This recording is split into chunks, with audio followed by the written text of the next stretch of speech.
Good morning, good afternoon, good evening, folks. Michael Zuber, one rental at a time. It is Tuesday, the 18th of January, and we are lucky enough to have the Lumberjack with us. How you doing, buddy?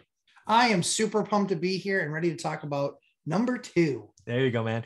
So what I got here today is, you, I, Dion, a lot of my experts, we've earned financial freedom. Yeah. We are all trying to help others at least start or believe it's possible, which I think we do a great job of. One thing I just want to hit here is for most folks, it's a 10-year journey to make work optional, right? You don't have to quit. If you love your job like Dion, by all means, keep it. But it is very nice to get to a point where work is optional, where you can go into a meeting and go, you know what? I don't like this very much. I'm done, as someone we know did. So why don't we talk about that journey, that 10-year journey? What are some things people don't understand? Because I think there's a couple of things that people just don't get. I mean, I'd ask you to edit this part and like slow it down to 100 speed. Not happening. Sorry. Don't know how to do that. But since that's not going to happen, I'm going to say it goes slow. I'll edit that for you, Mike. There you go. Yeah. So, I mean, I think that, at the end of the day, it's slow. There's nothing, it's there. I'd say you learn a ton in the beginning, just a ton, no matter what you've read, and the experiences and failures and successes that you try to take of other people's. Those are really important. But there are going to be things you're going to need to see with your own eyes, touch, feel, learn on your own, right? You and I never dealt with product shortages. You and I, until now. You're right. You and I never dealt with dead days, largely speaking. No, we would have some, but it'd be a one-off because, so-and-so's daughter's getting married or, exactly. Very rare dead days. And dead days are days that no work is being done on your site if you're doing the burr. Yep. That is a regular occurrence now. I have a place that's being painted right now, and it has taken 5 weeks, and it is a 7-day paint job. It's taken 5 weeks. Why? Wow. The first crew got in, this, that, and the other, was splitting with another job, COVID. Next crew, in a couple days, spread themselves too thin, COVID. I got my third painter on this job, and it's like I said, we're 5 weeks in. That's not something I've ever had to deal with before. And I'm good at chaos management. And thank God I've got a great network. My network is my net worth, which we always preach. Yep. And thank God I've got that, because if I didn't, I'd be waiting on those guys getting better from COVID, coming back and then starting painting again. And that is something that you cannot account for in a budget.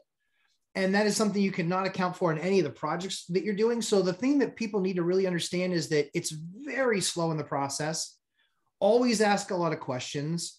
Don't be humble.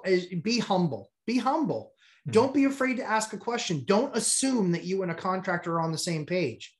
Don't assume that. Ask the question, because if you don't ask it and it turns out it's going to cost you money, not them. Yeah. Contractors are really good at making sure that the guy who didn't ask the question pays. Yeah. Yeah. Exactly. And contractors are not dishonest. I mean, most of them aren't. Most of them are great guys. A ton of my friends are contractors, or started off as contractors and became friends. But I think the thing that most people don't realize is that this is a get rich for sure, not a get rich quick. I like the way that we've been saying that in the last few weeks, because I think that that's truth. Yeah. So I don't know. This is why I need to have a whiteboard, and I'm looking forward to the office coming together. Hopefully next week we'll be there. But really, again, yeah. So again, it's a 10-year journey. I think it's a bell curve. What people get lost in the first 5 years, right? This is the most work, the least amount of money. Yep. And somewhere around year 4, year 5, you hit the peak of the kind of the exchange, and then it gets better. So first off, slow. Yeah. Like if you're in a 10-year journey and you're frustrated at year 2, I don't have much good news for you. Right. You got another 2 years in most cases. Yeah, I'd say 0 to 20, so the first few units are really hard. First few are really hard. You're learning, you think you know a good deal. It's not a good deal. Your margin of safety is not great. Surprises happen. Your network's not great. Not a lot of margin. One of the things I heard you talk about in one of the videos was, you were 80% LTV in every deal. In the beginning, same thing for us in the beginning, everything. And we're still largely, that's the whole purpose of, doing 19 refis in the last 6 months, is to get us to a point of 70% LTV, because we had a lot of stuff that was, well paid and quite frankly, making too much money. and the rates were too high. Yeah. I don't want to make too much money. I want to make sure that we're reinvesting that. And so I think I think people just fell off their chair. You don't want to make too much money. Yeah. Well, trust me, you all, and when people become investors like us, they'll see why they don't want to make too much money, because it's just that much more you pay in taxes. Yeah. And you want to pay taxes, you want to do it legally. But if I have the option of, getting $10,000 back and paying 10,000, or taking that 20,000, investing all of it, I'll invest all of it. Thank you very much. Yeah. So I think that a lot of people need to recognize it's a slow burn. It's a lot of work. I liken it to a jetliner getting off the runway. Okay. It's really what it is. Huh. You are full throttle all the way, giving it everything you got, expending all the energy, all the gas, everything you possibly can. And you're doing that to just get that huge, massive weight off the runway. Yeah. And then you're climbing. And then it's literally minutes, or what equates to years. It's literally years before you finally kind of reach that cruising altitude. And then you can kind of settle, and then your burn is a whole lot more steady. Yeah. It's a whole lot more steady. And then when you hit turbulence at 30,000 feet, you go to 32,000 feet, you climb a little higher, or you go a little bit lower. Yeah. So it really is a lot like, taking off on a plane. And Mike, I know that you and I both hated traveling and did those 100,000 miles a year. And so how many times did you do that? And like in some of these places, like Logan's famous, you get a crosswind and you can really feel the plane shift. And you're like, is this it? Well, how about John Wayne Airport, where they throttle it up? Yeah. You get, I think it's about 8,000, 10,000 feet. Then they back off. You can always know who's the first time in John Wayne Airport, because they rev it up, and then they take it off because of all those rich people by the beach, because of noise ordinance. Yeah. It's like, oh, that's your first time here. Yeah. And you're like, please turn back on. Please, turn back on. But I think unsettling the first time. Yeah, it very much so. So I really think that it really does come down to, expending all that fuel, expending all that energy, just so you can get up to that cruising altitude. And then often it's really smooth sailing, and then it's just absorption of turbulence throughout the course of your journey. So one more thing about airlines, because again, I'm so glad I don't fly anymore. I did no flights the last 2 years. So me too. Yeah. None. The longest. How long has it been since you've done no flights in 2 years? Oh, I don't know. 18, 19, 25. Exactly. Yeah, I was going to say 25 years ago. Years, right? Yeah. Same here. Like how about 25 years? How about Vegas in August, when it's like 110 degrees? You get the heat coming off the ground. So those are some of my most gnarly landings. Jesus, Vegas in the summer, crazy. Well, you're not sure how much the tires are going to stick. Crazy. Like that wicked hot tarmac, and then all of a sudden you're like, ugh. Yeah. No brakes. So back to the curve, right? The first 5 years, inertia, plane taking off. I've heard rocket ships, like 95% of the fuel is getting off, the first foot off the ground, whatever it is. Sure. I want to now talk about where it comes over and it becomes fun. Mm-hmm. This is a little bit different for everyone. I've never seen it be shorter than 4 years. I don't think I've seen it be longer than 6. This is the point where you recycle capital. Yes. Mm-hmm. Not too many people, and this came with the question yesterday, too many people do linear thinking. Right. I want $10,000. I get $200 a home. I need 50 homes. Yeah. Mathematically, that's correct. But if you're going to do one rental at a time, and you're going to watch your market, know your market, all of that, you won't need 50 homes. First and foremost, inflation will take rents up. Your margin will expand, as you shared with us. Go get 30-year money. But the magic, the power, the sexiness of this strategy is at some point, 4 to 6, you can go back and do a cash out refi if you want. Pull that first capital back and use it again. This is not net new capital.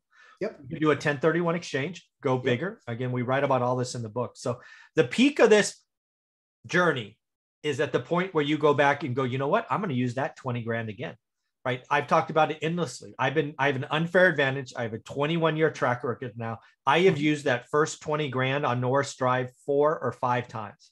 At least. Yeah. At least. I was thinking about it last night when because we're preparing all of our taxes and stuff, getting ready to hand the accountant what I call the stack. Dude, it's the 18th. I haven't even thought about taxes yet. Oh, dude. Yeah. Because we're doing all the new stuff this year, right? Oh, yeah. Bonus depreciation and real estate professional and cost segregation. And all this sexy fun That's a stuff. double stack. Oh, yeah. Yeah. It's stacks on stacks. And so in kind of prepping all of that stuff, I think the thing that I saw was last year, I bought $4 million worth of real estate last year. Wow. Where's my 4 million? And yeah, $4 million I'm gonna do worth some of math. real Keep estate. going. Yeah. So I bought $4 million worth of real estate last year. Okay. How much of that was brand new capital, Mike? Would you like to guess? Oh, that's a good question. Yeah. Meaning down payments came from new money versus refis. Yep. How much down payment came from new money? You know what? I'm going to say zero. Zero. Not one dime. Dude, I haven't put new money into a deal in years. 6 years, 7 years? Might be 8. Yeah. Long time, right? Oh, here's the other crazy thing. I actually went back and did math for a video months ago. You know how much original money I have in my portfolio today? Was it like 380,000? So that's, I think I've put over the course of time, people see the portfolio now and you're just like, hey, you're a millionaire. But I've total accumulated less than 200 grand. Right. But what I have left in deals is negative. I don't have any of my original money in deals. Right. Cash out refis, sales, 1031s. Yep. None of that original money we struggled for here. Right. Is in a deal. Right. Recycling capital is magical and it accelerates the journey. So where I was going with this is that linear thinking, right? 200 need 50 units. I don't know when it will work out for you, but you'll need less than half, right? Yes. You won't have to buy 50. You may have to buy 18 or 22 because you're going to be able to recycle and the money will, it's just, the recycling capital is amazing. Now you can be like Dion and always use new capital. You will just have a smaller portfolio. It's just how it works, right? Sure. The income snowball will mean you can acquire faster, but you will be capped out. It will be interesting to see what Dion does after his cash out refi, because that would be his first taste of recycling capital. And I have a feeling it's going to feel really, really good. I bet it's going to feel really good. And I also bet that when he brings that to the tax man, he's going to need to start doing some other deals. Like you have exactly. Like you got to feed the beast, yeah. And you don't want to keep on having all those profits at the end of the day. Like you said, we often are running our massive enterprises with a couple $100,000. Yeah. Like our balance sheets are better than they've ever been for one reason, because we pulled a bunch of cash out to recycle it. But that recycle that I did this last year, I put over $1 million worth of down payments and deposits, 1,000%. It was all recycled capital, not one dime of new capital. Yeah. So I just did some rough math, very, very rough math on your ability to use cost segregation and bonus depreciation. Yeah. Somewhere between $750,000 and $800,000 you'll be able to write off. Hopefully that'll cover what I made this year. I'm teasing, I'm joking. Well, we're just fine. Yeah. Yeah. The numbers are absolutely crazy. But that's the other thing too for us, is that you got to feed the beast. You got to keep on feeding the beast. You got to keep on. And that's why for us, it's like, I can't answer how many more I want to go, because I know as soon as I stop, I got to start paying a bunch of money in taxes. Yeah. So my other option is just keep on growing. Yeah. And let's be clear, folks, just in case you haven't realized, Matt's wife is a real estate professional, which will allow them to take advantage of this. If she was still a nurse and a W-2 practitioner, this would be no bueno, no good. No bueno. Yeah. Yeah. Talk to your accountant, work it out. Yeah. There's a ton. I mean, honestly, Mike, there's a ton there. And what's really funny is it's turned us almost kind of back to where we were in the beginning, which is tracking time. Yeah. Yeah. They're tracking time. IRS don't play. Yeah, no joke. I'm not going to play. Listen, that is one group. That's the one party I don't want to go to. No, I went through an audit that took 11 and a half months. It's intense. Yes. Yeah. I mean, the worst case scenario, right, is that you end up having to write a big check. But that's a pretty bad worst case scenario. Yeah. Yeah. No, that's no bueno. Yeah. So in the end, this is a fun topic again, folks. Recycling capital comes about year 5. It may be different, plus or minus for you, but that's where the magic happens. Don't be at year 2 and act and wish you were at year 5. Babies take 9 months. You can't have 1 month 9 times or whatever it is. So folks, how can they find you, Matt? Lumberjack Landlord on YouTube all the time, and 11:30 a.m. Eastern time on Sundays. 3-hour cast, live stream. Crazy. You're still doing 3 hours. Yeah. Still doing 3 hours. People keep on asking questions, so I'll keep on answering them. Nice. Nice. Yeah, so it's good. But look forward to seeing people there. It was a lot of fun. This last week, I think we had like 60 people on the live stream. It was a lot of fun. Big time, man. Big time. Thanks, buddy. Thanks, pal. Mm-hmm.